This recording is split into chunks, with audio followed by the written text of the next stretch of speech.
Here we go. Welcome back to another episode of Business Learning Lab with Jen and Meredith. Yay!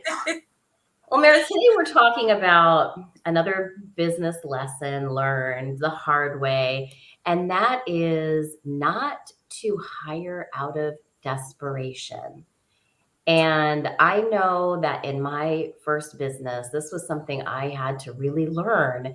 My business was growing really quickly. I needed help like yesterday. And somebody walked through the door and she seemed nice. And I checked her references, but that was about the depth of my screening. And I heard a couple good things and I was like, here you go, And it turned out that she was not a good hire. She was very unreliable. She was, she would ghost me. And we were I was in a business where communication was really, really important. And we were in the pet care industry. So I needed to know that pets were being taken care of. This is really, we had lives on the other end of our service.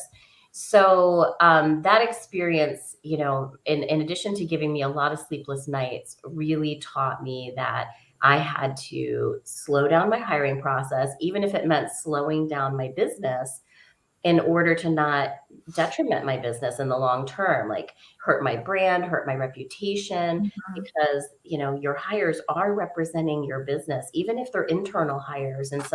In some way, they are representing your business. So that is where I developed a much more complex vetting strategy. I slowed down my hiring process and I eliminated hiring nightmares. But it took that lesson, Mhm. to learn that. And even now with Spirit, we've had situations where we've had more clients coming in than we've had spirits available. And we've had the other way too, which is, Mhm. trying to find that balance. Yes, Is really endless. hard.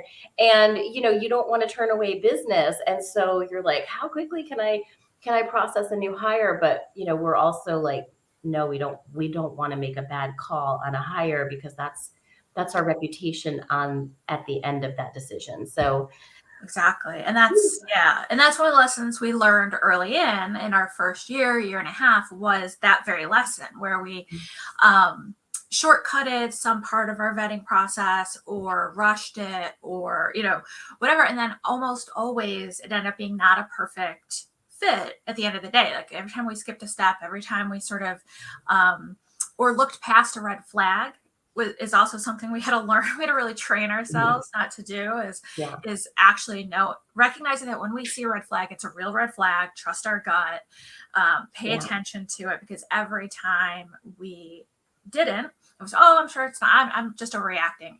It always ended up being that it was a fact, a big red flag, and predicted the way that the arrangement was going to not necessarily go bad in an epic way, but just not be ideal, or yeah. cause us some extra level of hassle or time or money and that kind of thing. And so, yeah, so that was the hiring out of desperation we had to train ourselves out of, and we're pretty good at it now.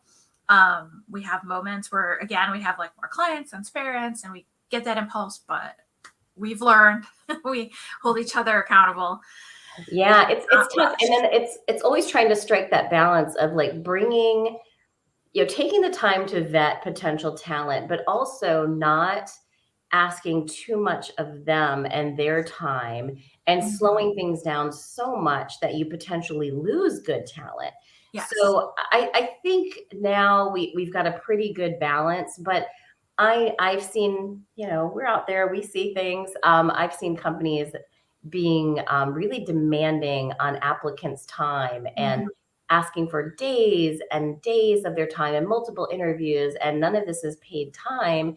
And so I think there does need to be a balance. I think you can thoroughly vet somebody and not, demand so much of their time that it makes it it makes it impractical for them to even put themselves in the ring. And then you're losing out on some potentially great talent, some potentially diverse talent, by expecting so much. So So that's the flip side of that is, Exactly, exactly. And I think that one of the reasons why companies have evolved these like kind of ridiculous multi-day, multi-level, asking for free work processes, hiring processes, because they have been burned, because they have made mistakes, but they haven't identified how those mistakes got made. Did mm, they move too fast? Did they not check the references correctly? Did they not, did they ignore red flags? So they don't have that introspection. And really what it comes down to most of the time is vetting, and hiring is not their forte. They're not the HR person. They're not professional uh, recruiter, placement agency. So they don't actually know what the magic formula is. They don't know where they've gone wrong in the past. So they just keep adding hoops for these candidates to jump through. And all they're doing is making it harder and harder to find good candidates, because a good candidate is not going to do a full day's worth of work for free. They're not going to sit through 7 3-hour long interviews over the course of 3 weeks. Like, they're going to know that their time is worth more than that. They're going to move on to something else, or just know that this company is not going to value them as a person, and they're going to move on. yeah, absolutely. The other thing I see, particularly in corporate hiring, is this rigidity sometimes in the qualifications. Like, you must have so many years experience in the field. You must have, some sort of degree, um, whatever it is. But when you have those automatic qualifiers or disqualifiers, however you want to look at it, again, you may be missing out on some great talent by not taking the time to really get to know your applicant beyond the surface level. And I'm Mm-hmm. always surprised to see this in corporate. I mean, I'm surprised and I'm not surprised. I'm surprised because I feel like they have the resources to slow down and take the time and go beyond the surface. I'm not surprised because I know, like, there's a lot of more bureaucracy in those larger organizations. But it's a shame to see, particularly now in the great reshuffling, however you want to call it, renegotiation, Mm-hmm. resignation, whatever they're calling it these days, when potential hires are really, they're putting thought into where they want to work and the kind of company they want to work for and the type of work they want to do, and they're putting more depth into that thinking. So I feel like, we as employers need to do the same. Yes.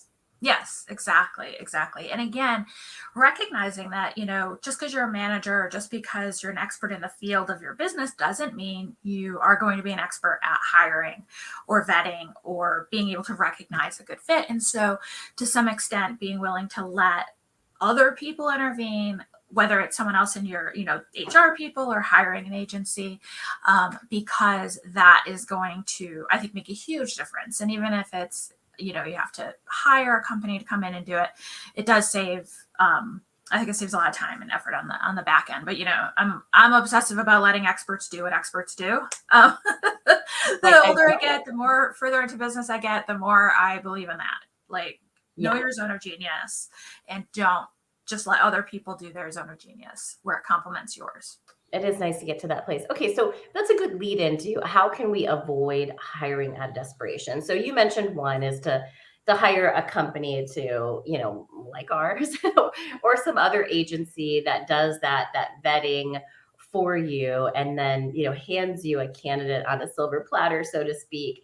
And that is a good solution for a company that just does not have the resources to do that efficiently and to do it well. Um, the other thing is, just having a good pipeline for talent. Mhm. I think a lot of companies don't necessarily have a reliable resource for talent, whether that's an agency or, some people like dip into the college, graduate pool, whatever it is, wherever you're, like for us, we look at stay-at-home moms, and so we kind of know where they hang out, and we have resources that we use to make sure that we get consistent candidates coming in.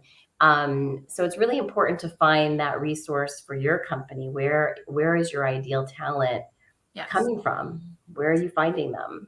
Exactly. And then I think the other piece is to, constantly stay aware of the trajectory of your business so that you can predict when you're going to need to bring on people so you can start preparing. So, what for a lot of especially small businesses that might be growing rapidly find themselves in a position of yesterday I was fine, today, oh my gosh, I'm so overwhelmed. Hurry, get someone in here before I lose my mind.